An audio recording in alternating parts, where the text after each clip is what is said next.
नमस्कार दोस्तों, स्वागत है आप सभी का आईसीएस हरदोई के यूट्यूब चैनल पर। मैं ज्ञानेंद्र कुमार आप लोगों से एक बार फिर जुड़ चुका हूं दोस्तों। यूपी SSC लेखपाल, UP TET, UPSI, SSC GD constable एवं विभिन्न प्रतियोगी परीक्षाओं से जुड़ी जिनमें हिंदी दोस्तों पूछी जाती है, उसी का एक और वीडियो लेकर हम सेट 7 लेके आए हैं सुपर 30 क्वेश्चन सीरीज में दोस्तों। जो हिंदी आप लोगों की है वो बिल्कुल हम मजबूत बना देंगे, इतना कहने है हमारा। अगर आप लोगों ने हमारे वीडियो लगातार देखे, हमारे साथ जुड़े, अगर कोई गलती है दोस्तों तो कमेंट बॉक्स में कमेंट ज़रूर करें, ताकि हम अपनी कमियां जो हैं वो सुधार सकें और आप लोगों को अच्छे से अच्छा कंटेंट दे सकें। तो चलिए दोस्तों, बिना देर करते हुए शुरू करते हैं आज की क्लास। अगर दोस्तों इससे पहले अगर आप लोगों ने हमारे यूट्यूब चैनल आईसीएस हरदोई को सब्सक्राइब नहीं किया तो सब्सक्राइब कर लें और दोस्तों के साथ शेयर भी कर दें। चलिए दोस्तों, बात करते हैं पहले क्वेश्चन की। पहला क्वेश्चन दोस्तों हमारा रहा, दांत का पर्यायवाची शब्द नहीं है। दांत का पर्यायवाची शब्द नहीं है। दाड़िम, दंत, दसन, रदन। तो दोस्तों ध्यान रखना है, दांत के जो पर्यायवाची हैं ये दंत भी है, दसन भी है और रदन भी है। लेकिन दोस्तों जो ऑप्शन नंबर 1 है दाड़िम, ये दांत का पर्यायवाची नहीं है। तो दोस्तों इसका जो सही उत्तर होगा वो होगा ऑप्शन नंबर 1 दाड़िम। दांत का पर्यायवाची शब्द दाड़िम नहीं है।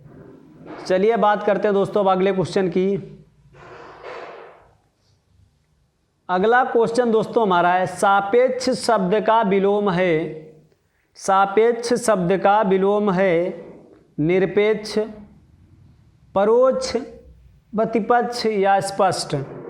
तो दोस्तों ध्यान रखना, आप लोगों ने मैथ में पढ़ा होगा सापेक्ष दूरी, निरपेक्ष दूरी, ये क्या है? अनुकूल, प्रतिकूल, ये क्या एक दूसरे के विलोम है, विपरीत हैं। तो जान चुके होंगे दोस्तों सापेक्ष का जो विलोम है क्या होगा? निरपेक्ष होगा। सापेक्ष का विलोम जो होगा वो क्या होगा दोस्तों? निरपेक्ष होगा। तो इसका जो राइट आंसर होगा वो होगा ऑप्शन नंबर 1, सापेक्ष का विलोम होगा निरपेक्ष। चलिए दोस्तों बात करते हैं अब अगले क्वेश्चन की। अगला क्वेश्चन दोस्तों हमारा है, ब्रजभाषा है। ब्रजभाषा है पूर्वी हिंदी, पश्चिमी हिंदी, बिहारी हिंदी या पहाड़ी हिंदी। दोस्तों ध्यान रखना है, ब्रजभाषा ये किसके अंतर्गत आती है? ये आती है दोस्तों पश्चिमी हिंदी के अंतर्गत, जिसमें आती हैं आपकी ब्रजभाषा, खड़ी बोली, कन्नौजी और कई बोलियां, ध्यान रखना है। तो पूछा गया ब्रजभाषा है, तो ब्रजभाषा क्या है? पश्चिमी हिंदी के अंतर्गत आने वाली बोली। तो इसका जो राइट आंसर होगा वो होगा ऑप्शन नंबर 2। चलिए बात करते हैं दोस्तों अब अगले क्वेश्चन की।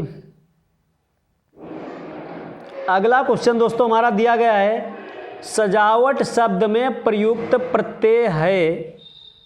सजावट शब्द में प्रयुक्त प्रत्यय है, क्या होगी दोस्तों?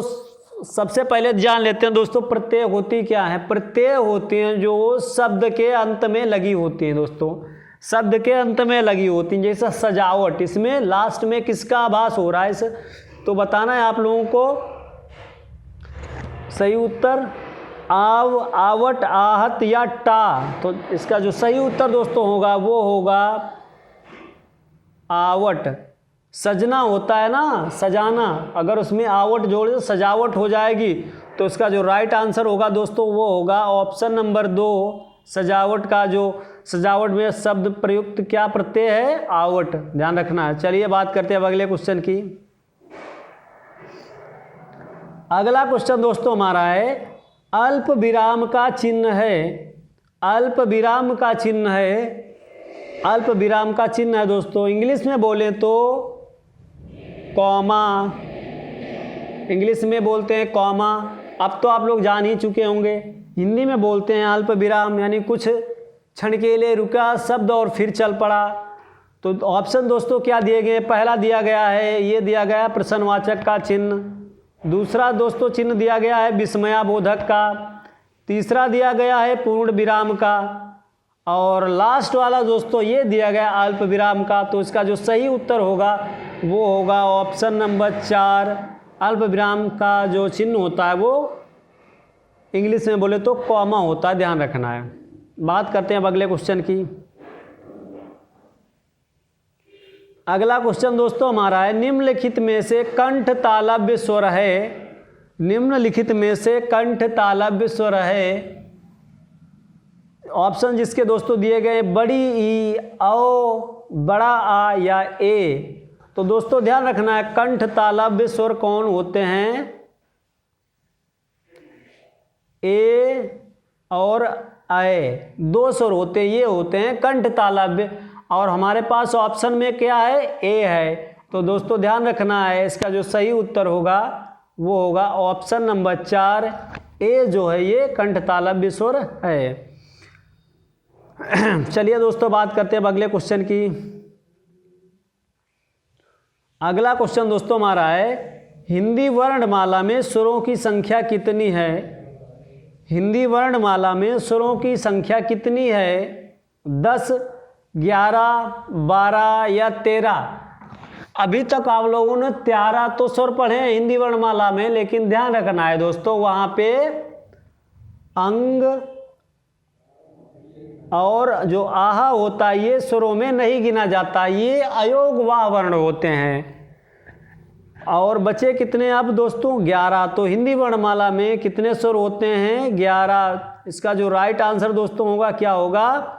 Option number 2, 11। चलिए दोस्तों अब बात करते हैं अगले क्वेश्चन की। अगला क्वेश्चन दोस्तों हमारा है, राम की गाय दूध देती है, राम की गाय दूध देती है। अब बताना आपको कि ये वाक्य कैसा है दोस्तों, सरल वाक्य है, संयुक्त वाक्य है या मिश्र वाक्य है या इनमें से कोई नहीं। तो दोस्तों ध्यान रखना है, राम की गाय दूध देती है या एक सिंपल वर्ड है। सिंपल वर्ड मतलब सरल वाक्य है, सरल। तो इसका जो राइट आंसर होगा वो होगा दोस्तों ऑप्शन नंबर 1, सरल वाक्य। राम की गाय दूध देती है, ये एक सरल वाक्य है। चलिए बात करते हैं अब अगले क्वेश्चन की। अगला क्वेश्चन दोस्तों हमारा है, मूक शब्द का विलोम है, मूक शब्द का विलोम है अल्पभाषी, वाचाल, मृदुभाषी या कटुभाषी। तो दोस्तों ध्यान रखना है, अल्पभाषी जो है ये बहुभाषी का होगा, मृदुभाषी जो है ये कटुभाषी का होगा। लेकिन ऑप्शन नंबर 2 जो है मूक, मूक मीन्स जो बिल्कुल ना बोले, और वाचाल मीन्स होता है बहुत अधिक बोलने वाला। तो मूक शब्द का विलोम क्या होगा? वाचाल। ऑप्शन नंबर 2 इसका बिल्कुल सही होगा दोस्तों। चलिए बात करते हैं अब अगले क्वेश्चन की।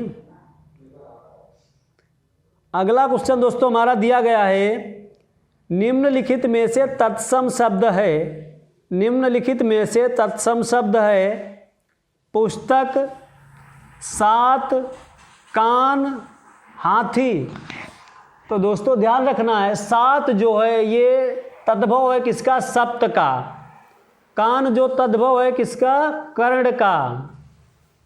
हाथी किसका तद्भव है? हस्त, गज का, गज का। और पुस्तक दोस्तों जो है ये क्या है? ये तत्सम है, ध्यान रखना। पुस्तक क्या है? तत्सम है, इसका तद्भव क्या होगा? किताब। तो ध्यान रखना, इसका जो सही उत्तर होगा दोस्तों वो होगा ऑप्शन नंबर 1, पुस्तक। ये दोस्तों जो जितने भी क्वेश्चन मैं बता रहा हूँ सभी क्वेश्चन बहुत इंपॉर्टेंट हैं हिंदी से, तो दोस्तों ध्यान रखना है आप लोगों को। चलिए बात करते हैं अगले क्वेश्चन की। अगला क्वेश्चन दोस्तों हमारा है, कबीर दास की भाषा है, कबीर दास की भाषा है ब्रज भाषा, खड़ी बोली, कन्नौजी या सधुक्कड़ी।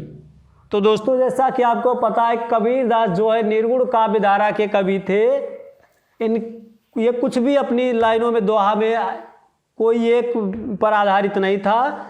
तो ध्यान रखना, इनकी जो भाषा थी वो थी ऑप्शन नंबर 4, सधुक्कड़ी। इनकी भाषा कैसी थी? सदुक्कड़ी थी, तो इसका जो सही उत्तर होगा वो ऑप्शन नंबर 4 होगा। कबीरदास की भाषा सदुक्कड़ी थी। चलिए दोस्तों बात करते हैं अब अगले क्वेश्चन की। अगला क्वेश्चन दोस्तों हमारा है, गड़े मुर्दे उखाड़ना का अभिप्राय है, गड़े मुर्दे उखाड़ना का अभिप्राय है व्यर्थ श्रम करना, कब्रिस्तान में सरार करना, पुरानी बातों को दोहराना, अंतिम संस्कार करना। तो गड़े मुर्दे उखाड़ने का अभिप्राय दोस्तों यही है कि पुरानी बातों को खोदना या दोहराना। तो इसका जो सही उत्तर होगा वो होगा ऑप्शन नंबर 3, पुरानी बातों को दोहराना। आई होप दोस्तों आप लोगों को वीडियो पसंद आ रहा होगा। अगर पसंद आ रहा है तो वीडियो को लाइक और चैनल को सब्सक्राइब करना ना भूलें दोस्तों। चलिए बात करते हैं अब अगले क्वेश्चन की। अगला क्वेश्चन दोस्तों हमारा है, पवन में कौन सी संधि है? पवन शब्द में कौन सी संधि है? दीर्घ संधि, गुण संधि, यड़ संधि या अयादि संधि? तो दोस्तों ध्यान रखना है, पवन शब्द में अगर इसका संधि विच्छेद किया जाएगा तो होगा पौ प्लस अन, पौ प्लस अन, ये होगा इसका संधि विच्छेद। अगर पूछा जाए कि इसमें कौन सी संधि है दोस्तों, तो ध्यान रखना है इसमें अयादि संधि है, इसलिए इसका उत्तर नंबर ऑप्शन सही 4 होगा दोस्तों। पवन शब्द में कौन सी संधि है? अयादि संधि। चलिए दोस्तों बात करते हैं अगले क्वेश्चन की। अगला क्वेश्चन दोस्तों हमारा है, श्रृंगार रस का स्थायी भाव है, श्रृंगार रस का स्थायी भाव है उत्साह, शोक, रति या हास? तो दोस्तों ध्यान रखना है, वीर रस का स्थायी भाव जो होता है वो होता है उत्साह, करुण रस का स्थायी भाव शोक, हास्य रस का स्थायी भाव हास, और श्रृंगार रस का जो स्थायी भाव होगा वो होगा दोस्तों रति। तो इसका जो उत्तर होगा वो ऑप्शन नंबर 3 बिल्कुल सही होगा। श्रृंगार रस का स्थायी भाव क्या होगा? रति। चलिए बात करते हैं अब अगले क्वेश्चन की दोस्तों। अगला क्वेश्चन हमारा है, निम्नलिखित में से अंतस्थ व्यंजन है, निम्नलिखित में से अंतस्थ व्यंजन है ला, सा, दा या ज्ञा? तो दोस्तों ध्यान रखना, अंतस्थ व्यंजन होते कौन से हैं? अंतिम लाइन वाले 4 अक्षर कौन कौन से दोस्तों? या, रा, ला, वा, ये जो 4 अक्षर होते हैं दोस्तों ये होते हैं अंतस्थ व्यंजन। और इन चारों अक्षरों में से जो ऑप्शन में दिया गया है वो मात्र ला दिया गया है। तो दोस्तों इस क्वेश्चन का जो सही उत्तर होगा वो होगा ऑप्शन नंबर 1, ला जो है वो अंतस्थ व्यंजन है। बाकी सा, दा ये दंतस्थ व्यंजन है, ध्यान रखना है। ज्ञा है ये संयुक्त व्यंजन है। चलिए दोस्तों बात करते हैं अगले क्वेश्चन की। अगला क्वेश्चन दोस्तों हमारे, बंधु शब्द का बहुवचन कौन सा शब्द है? बंधु शब्द का बहुवचन कौन सा शब्द है? ऑप्शन जिसके दोस्तों हैं बंधुओं, बंधुवर्ग, बंधु, बंधुए। तो दोस्तों इस प्रश्न का जो सही उत्तर होगा, यानी बंधु शब्द का बहुवचन क्या होगा, तो वो होगा दोस्तों बंधुओं। ऑप्शन नंबर 1 बंधु शब्द का बहुवचन क्या होगा? बंधुओं होगा, ध्यान रखना है दोस्तों। तो दोस्तों चलते हैं अगले क्वेश्चन की ओर। अगला क्वेश्चन दोस्तों हमारा है, भाववाचक संज्ञा बताइए। 4 ऑप्शन दिए गए दोस्तों, इनमें बताना आपको कि भाववाचक संज्ञा कौन सी है। पहला ऑप्शन दिया गया है लड़कापन, दूसरा ऑप्शन लड़कपन, तीसरा ऑप्शन लड़काई, चौथा ऑप्शन लड़काईपन। तो दोस्तों ध्यान रखना है, जिसमें अगर पूछा जा रहा है भाववाचक तो इसका जो उत्तर होगा वो होगा ऑप्शन नंबर 2 लड़कपन। लड़कपन जो है लड़कापन, बचपन, लड़कपन, ये क्या है? सभी ये भाववाचक संज्ञा हैं। तो इसका जो सही दोस्तों उत्तर होगा क्या होगा? लड़कपन। चलिए बात करते हैं अगले क्वेश्चन की। अगला क्वेश्चन दोस्तों हमारा है, मुझे किस प्रकार का सर्वनाम है, यानी मुझे शब्द जो है ये किस प्रकार का सर्वनाम है। उत्तम पुरुष, मध्यम पुरुष, अन्य पुरुष या इनमें से कोई नहीं। उत्तम पुरुष, मध्यम पुरुष या इनमें से कोई नहीं। तो दोस्तों ध्यान रखना है, मध्यम पुरुष, उत्तम पुरुष, अन्य पुरुष या इनमें से कोई नहीं, इनमें से कौन सा इस प्रश्न का सही उत्तर है। मुझे किस प्रकार का सर्वनाम है, तो इसका जो दोस्तों उत्तर बिल्कुल सही होगा वो होगा ऑप्शन नंबर 1, इसका बिल्कुल सही होगा। मुझे उत्तम पुरुष है, ध्यान रखना है दोस्तों। बात करते हैं अब अगले क्वेश्चन की। अगला क्वेश्चन दोस्तों हमारा है, निश्चयवाचक सर्वनाम है। निश्चयवाचक सर्वनाम है यानी निश्चित वाला। क्या यहाँ पे दोस्तों प्रश्नवाचक चिन्ह बात कर रहा है, कुछ अनिश्चयवाचक की बात कर रहा है, कौन यहाँ भी प्रश्नवाचक। लेकिन यह निश्चय है, जैसे यह किताब मेरी है तो निश्चित ही ये किताब मेरी है। तो इसका जो सही उत्तर होगा वो होगा ऑप्शन नंबर 4, निश्चयवाचक सर्वनाम है क्या, यह, वह। ध्यान रखना दोस्तों। चलते हैं अगले क्वेश्चन की ओर। अगला क्वेश्चन दोस्तों हमारा है, विशेषण के कितने भेद होते हैं। विशेषण के कितने भेद होते हैं, 3, 4, 5 या 6। तो ध्यान रखना है दोस्तों, विशेषण की अगर बात की जाए भेद तो वो होते हैं 4। विशेषण के कितने भेद होते हैं, 4। तो इस प्रश्न का जो सही दोस्तों उत्तर होगा वो होगा ऑप्शन नंबर 2, बिल्कुल सही होगा। विशेषण के कितने भेद होते हैं, 4 होते हैं। चलिए दोस्तों बात करते हैं अगले क्वेश्चन की। दोस्तों अगर आप लोगों को क्वेश्चन पसंद आ रहे हैं, वीडियो पसंद आ रहा है तो चैनल को सब्सक्राइब करना ना भूलें और साथ ही दोस्तों के साथ शेयर भी कर दें। ये आप ही लोगों के भले के लिए ये टेस्ट सीरीज चलाई जा रही है दोस्तों। चलिए बात करते हैं अगला क्वेश्चन।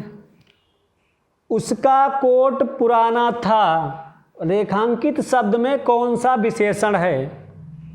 उसका कोट पुराना था, रेखांकित शब्द में कौन सा विशेषण है। यानी इसमें रेखांकित शब्द कौन सा है दोस्तों, वो है पुराना। तो आपको बताना है पुराना शब्द में कौन सा विशेषण है, गुणवाचक, संख्यावाचक या परिमाणवाचक या व्यक्तिवाचक। तो दोस्तों ध्यान रखना है, पुराना, नया, ये क्या है, ये सब गुण है। परिमाण में क्या होता है, नाप तौल की बात की जाती है, संख्या में संख्याओं की बात की जा रही है, लेकिन यहाँ पे गुणवाचक विशेषण है, ध्यान रखना। तो इसका सही उत्तर होगा दोस्तों ऑप्शन नंबर 1, उसका कोट पुराना था, रेखांकित शब्द में कौन सा विशेषण है, गुणवाचक। चलिए बात करते हैं अब अगले क्वेश्चन की। अगला क्वेश्चन दोस्तों हमारा है, निम्न में अशुद्ध वाक्य बताइए। निम्न में अशुद्ध वाक्य बताइए। पुस्तक मेज पर रखी है, कच्चे तेल की कीमत घट गया है, यह मेरे सपनों का घर है, कानपुर भारत की औद्योगिक राजधानी है। तो आपको बताना है कि दिए गए चारों ऑप्शन में अशुद्ध वाक्य कौन सा है। तो ऑप्शन नंबर जो 2 दोस्तों है, इसमें दिया गया कच्चे तेल की कीमत घट गया है, गया नहीं बल्कि गई है, होता तो शुद्ध होता। तो इसको सही उत्तर क्या होगा, ऑप्शन नंबर 2, कच्चे तेल की कीमत घट गया है, ये अशुद्ध वाक्य है। चलिए बात करते हैं दोस्तों अगले क्वेश्चन की।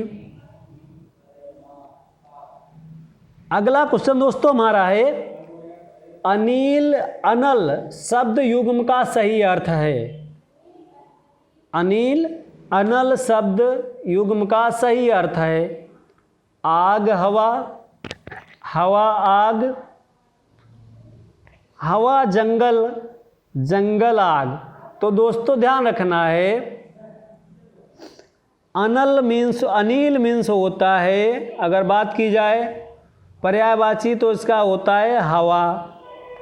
अनिल का पर्यायवाची होता है दोस्तों हवा, और अनल का पर्यायवाची दोस्तों होता है आग। तो इसका जो उत्तर होना चाहिए वो होगा हवा डैश आग, जो ऑप्शन 2 में दोस्तों नज़र आ रहा है। तो इसका जो सही उत्तर होगा वो होगा ऑप्शन नंबर 2, अनिल अनल शब्द युग्म का सही अर्थ क्या होगा? हवा आग। तो दोस्तों ये प्रश्न अगर आप लोगों को अच्छे लग रहे हैं, आपको लग रहा है कि ये मेरे लिए लाभकारी हैं, तो आप लोग पुराने वीडियो भी देख सकते हैं। अगर कोई कमेंट किसी क्वेश्चन से रिलेटेड है, बाय द वे उसमें डाउट है, तो आप पूछ भी सकते हैं कमेंट बॉक्स में। तो बात करते हैं अगले क्वेश्चन की। अगला क्वेश्चन दोस्तों हमारा दिया गया है, नेत्री शब्द का पुल्लिंग है, नेत्री शब्द का पुल्लिंग है नेता, नेत्र, नेताइन, नेत्र। तो दोस्तों ध्यान रखना है, बहुत ही सरल क्वेश्चन है ये। नेता का जो स्त्रीलिंग होता है नेत्री होता है, और पूछा गया नेत्री का पुल्लिंग, तो जो होगा नेता। तो इसका जो राइट आंसर होगा वो होगा ऑप्शन नंबर 1, नेत्री शब्द का पुल्लिंग नेता होगा। ध्यान रखना है। बात करते हैं जैसे अभिनेता का अभिनेत्री होता है। चलिए बात करते हैं दोस्तों अगले क्वेश्चन की। अगला क्वेश्चन दोस्तों हमारा है, वाच्य के कितने प्रकार हैं? वाच्य के कितने प्रकार हैं? 3, 4, 1, 2।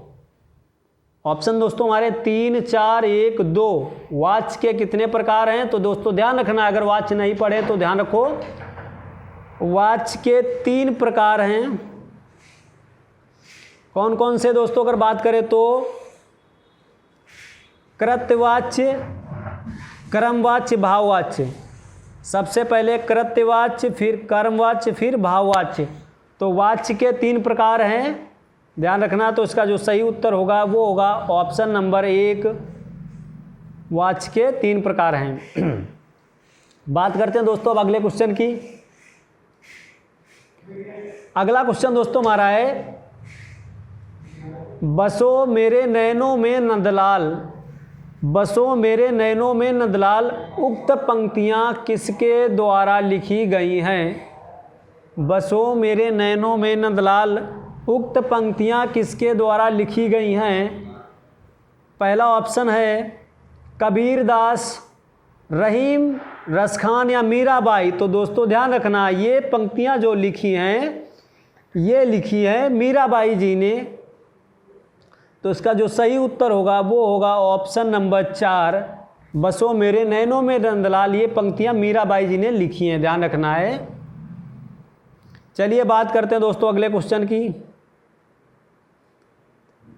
अगला क्वेश्चन दोस्तों हमारा है, कला और बूढ़ा चांद किस लेखक की रचना है? कला और बूढ़ा चांद किस लेखक की रचना है? और इस रचना के लिए इन्हें साहित्य अकादमी भी दोस्तों दिया गया था, ध्यान रखना है। तो ये रचना जो है दोस्तों ये है सुमित्रा नंदन पंत की। ऑप्शन नंबर 3 इस प्रश्न का जो सही उत्तर है सुमित्रा नंदन पंत। इनको कला और बूढ़ा चांद के लिए साहित्य अकादमी पुरस्कार दिया गया था, ध्यान रखना है। तो कला और बूढ़ा चांद किसकी रचना दोस्तों है? सुमित्रा नंदन पंत की है, ध्यान रखना है। चलिए बात करते हैं अगले क्वेश्चन की। अगला क्वेश्चन दोस्तों हमारा है, इनमें से कौन सा शब्द तत्सम नहीं है? इनमें से कौन सा शब्द तत्सम नहीं है? आँख, नयन, नेत्र, दृग। तो दोस्तों ध्यान रखना है, 3 तो तत्सम है, लेकिन आँख जो है दोस्तों ये क्या है? ये तद्भव है। तो इसका जो राइट होगा इस प्रश्न का उत्तर वो होगा ऑप्शन नंबर 1, आँख जो है ये तत्सम नहीं है, ध्यान रखना दोस्तों, ये तद्भव है। चलिए दोस्तों बात करते हैं अगले क्वेश्चन की। अगला क्वेश्चन दोस्तों हमारा है, शुक्ल का विलोम है, शुक्ल का विलोम है, जिसके ऑप्शन दोस्तों हैं काला, कृष्ण, असित या श्यामल। तो दोस्तों बताना है शुक्ल का विलोम है, क्या होगा। अब दोस्तों आप लोगों ने ये तो पढ़ा होगा शुक्ल पक्ष कृष्ण पक्ष, तो सेम उसी से रिलेटेड है दोस्तों। शुक्ल का विलोम क्या होगा, कृष्ण होगा। शुक्ल मीन्स होता है उजाला वाला और कृष्ण पक्ष होता है जिसमें अंधेरा होता है। तो दोस्तों इसका जो सही उत्तर होगा वो होगा ऑप्शन नंबर 2 कृष्ण। शुक्ल का विलोम क्या होगा, कृष्ण होगा। चलिए बात करते हैं अब दोस्तों सेट 7 के लास्ट 30 क्वेश्चन की। अंतिम क्वेश्चन दोस्तों ये रहा हमारा कि प्रश्नवाचक चिन्ह कौन सा है। ये तो सभी बता दोगे भाई, इंग्लिश में बोले तो क्वेश्चन वर्ड, हिंदी में बोले तो प्रश्नवाचक। प्रश्नवाचक कौन सा चिन्ह है दोस्तों बताना है आपको। पहला तो विस्मयाबोधक है, दूसरा विवरण चिन्ह है, तीसरा पूर्ण विराम है और चौथा प्रश्नवाचक है। तो इसका जो राइट आंसर होगा इस प्रश्न का वो होगा ऑप्शन नंबर 4। तो दोस्तों आई होप आप लोगों को ये वीडियो और ये क्लास पसंद आई होगी। अगर इस क्लास से कोई आप लोगों को जानकारी आप कुछ और पूछना है किसी क्वेश्चन से रिलेटेड तो कमेंट बॉक्स में पूछ सकते हैं दोस्तों। अगर आप लोगों ने अभी तक हमारे यूट्यूब चैनल ICS हरदोई को सब्सक्राइब नहीं किया है तो सब्सक्राइब कर लें और वीडियो को लाइक नहीं किया तो लाइक कर दें व दोस्तों के साथ व्हाट्सएप ग्रुप, इंस्टाग्राम या फेसबुक ग्रुप पे शेयर भी कर दें इस वीडियो को।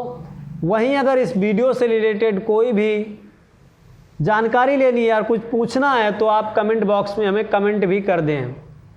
तो दोस्तों हमारा बस आप लोगों से यही कहना है कि खुश रहिए, मस्त रहिए और पढ़ते रहिए। मिलते हैं अगले वीडियो में, तब तक के लिए जय हिंद।